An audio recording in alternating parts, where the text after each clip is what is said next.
So a question that I get asked very often is, what do I do to keep in shape while off the trail and during the backpacking off season? Which I think is actually kind of funny because I don't consider there to be an off season. I backpack through all 4 seasons. So this is just going to be a quick informal video about what I do to keep in shape for backpacking year round, and some suggestions that I would have for you if you're looking to get toned up for that next big backpacking trip. So if you're familiar with this channel at all, you already know that I'm a runner. So to give you the quick short answer to that question is that I run pretty much year round. My workout plan pretty much is solely cardio. I don't really do any type of weight training or anything. I just put a lot of leg miles in. I like to run about 3 times a week, normally 2 short runs, which that would be around 3 to 5 miles, and then usually a long run on the weekend, which can be anywhere from 8 to 20 miles, depending what I'm training for. So tip number 1 for becoming a better backpacker and getting in the best shape you can to get out on the trail and be prepared for it is to run. Now I know I'm already losing people. People are already shaking their heads just saying, Bryce, I am not gonna run. That's just not gonna happen. But before you go rolling that completely out, I'm gonna give you some tips to at least get you out and moving. Whether or not you can even run any amount of distance as of right now, getting out and just being active and living an active, healthy lifestyle is super important, and I think very helpful in becoming a better backpacker. Now, running, I do realize, is not for everybody. If you don't run, can I suggest getting one of these, going on some bike rides. Biking is really good cardio. It's really great for your legs to build muscles with low impact. The best thing about cycling is that it is very low impact on your joints. Your ankles and your knees will thank you for it. Cycling and mountain biking, definitely a good cardio. If you're like me, I do not like going to gyms. I can't stand standing around lifting weights and stuff like that. It's just not for me. I know a lot of people say that running is boring, but I get bored lifting weights. That's just something I probably will never do. So I get all of my strength, be it legs or upper body, through outdoor activities, which is really not a lot. I do not focus on upper body much at all, but during the summer I do a lot of kayaking.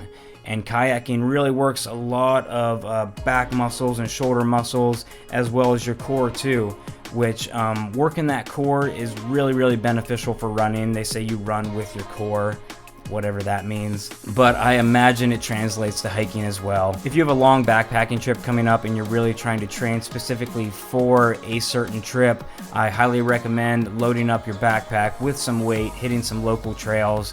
I highly recommend doing some hill training for that as well. Taking my approach and getting out there, just doing outdoor activities such as running, hiking, biking, I really recommend taking it slow at first. You don't want to push yourself. I think that 3 days a week is enough for me to keep in shape year round. Like I said, I probably do around 20 miles a week on a given off week, anytime I'm not training for a super high mileage race. But taking it easy is really key. Whether you can even run any amount of distance at all, whatever you can get done, whatever you can get, feet time is really important. If you can only run once around the block, that's a start, and it's more than most people are willing to get off the couch and do. So if you can just get up and run around the block a couple times a week, you will soon feel the benefit of having stronger leg muscles that do not fatigue near as easily. And the best added bonus is cardio, having lungs that don't make you huff and puff every time you go up a 200-foot hill. I think it's really important to stay on a set schedule and maybe track your progress. That way you can go back and be proud of what you've accomplished and how much you're getting out and actually doing things. And once you start plateauing and kind of feeling like it's easy to do the mileage or the pace that you're running or hiking at, you can start slowly upping that mileage or upping that pace, and that will pay off greatly in time. Now, if you have a big trip coming up and you're pretty much already in good shape, I urge you to kind of overdo your mileage a little bit. Now, I'm not saying go out and hurt yourself and overdo it, but adding a few extra miles onto what your typical mileage is for backpacking or hiking, I think is really beneficial. Doing any longer distance really turns the volume down on the shorter distances. Like for instance, if you go run a full marathon, a half marathon's never going to be the same again. You know, the first time you do a half, it's pretty rough, but after doing a full, you know, halves are looking pretty good at that point. So as far as me staying in shape, 100% cardio pretty much, almost solely 100% legs. I'm actually going to start hopefully trying to do some like push-ups and sit-ups and stuff to try to, you know, get my core, just my whole body feeling a little bit better from top to bottom. But as far as my lungs go and my legs go, I'm not gonna lie when I say that I feel totally confident in tackling pretty much any challenge put in front of me. When I plan any backpacking trip, be it several days on the trail or several miles, I honestly have no fear of my capabilities of tackling it, just because I've done so many running races and I've done so many miles in a single day that I know fully what my body can do, and that has helped me tremendously. Muscle fatigue in my legs is pretty much non-existent for any amount of miles that I usually hike. Now that is pack weight considering. I tend to always have this idea that everybody always is an ultralight backpacker. People always have super light packs because that's what I've been hiking with for a number of years now. Being that my pack is so light, it really has no bearing over how fatigued I get. My pack is probably under 24 pounds for a several day trip. Most of the time, if I really try, I can get the total weight under 20 pounds. So if you have a pack that's a little bit heavier, you might run around the 30 pound or above pack weight.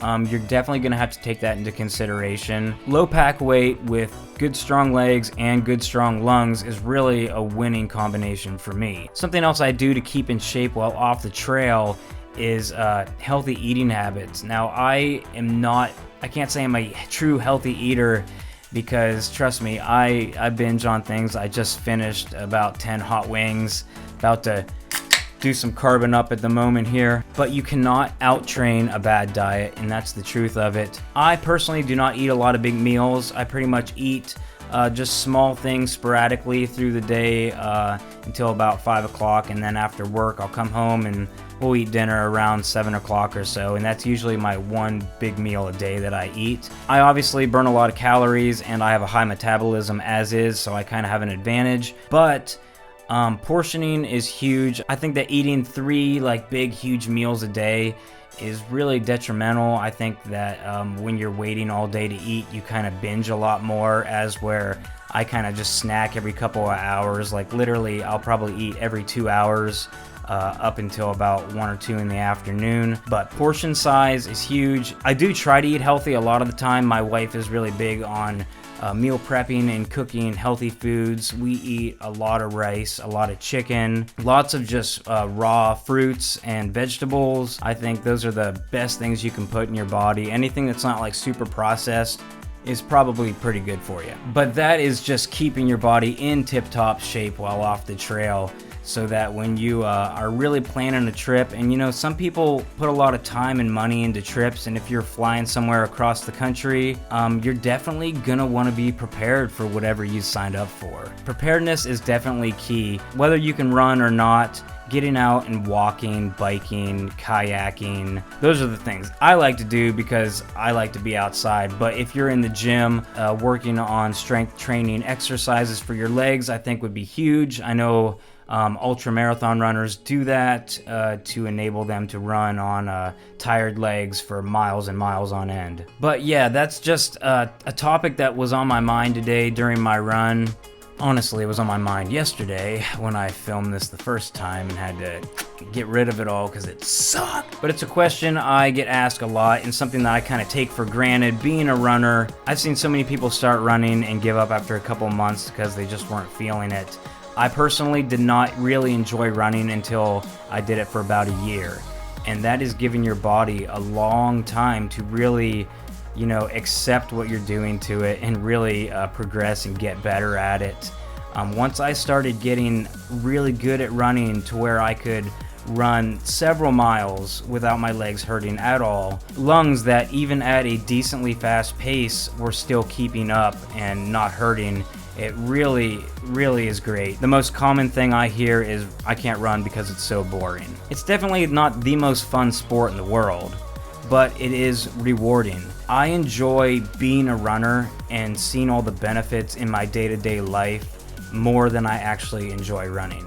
And another tip for new runners is to find a running buddy, find someone you can run with. Making friends with people with a common interest really helps you get through the miles. And I wholeheartedly believe that running is the #1 cardio or activity to do to become a better backpacker. I truly believe that. I don't think that your legs will ever encounter on a trail what they do during a long run like a marathon or an ultra marathon, given pack weight, because that is a whole other animal. And if you like carrying heavy weight, heavy pack, that's fine. You just might want to do a lot more upper body training, getting your shoulder muscles and everything ready to carry that much weight for whatever amount of distance you've planned. Getting your cardio in shape, I think, is super key for backpacking as well, and I don't think anything does that better than running. Colorado this past year, I was up to 12,000 feet elevation, and honestly, I don't feel like I felt the elevation at all. I really wanted to feel the elevation, but I feel like my lungs are just so pristine right now that it just wasn't high enough for my body to really feel the effects of, which is a good thing. So just to wrap it up, getting outside and getting active is the #1 thing I think you need to do, and definitely do that on a schedule. I think picking 3 days a week or even 2 days to start out gives you a nice disciplined plan for something to start with. Also, you're definitely going to want to have good nutrition and hydration while doing this to feel best while training as well as when you're not training. Again, you cannot out-train a bad diet, but the more active you are, the more you can afford to indulge in some of life's tastier pleasures. So that's it for the video, guys. Just something I had on my mind today. Wanted to get off my chest to you guys. Hope you liked the video. Thanks for watching. If you liked it, hit that like button, hit that subscribe button for more if you like videos like this. If you want to check out some of my other stuff, I have tons of videos out there, tons more to come in the future. I hope this video was helpful to you guys in some way or another, and if not, thanks for sticking around and watching it anyway. Thanks again, and we'll see you on the next one.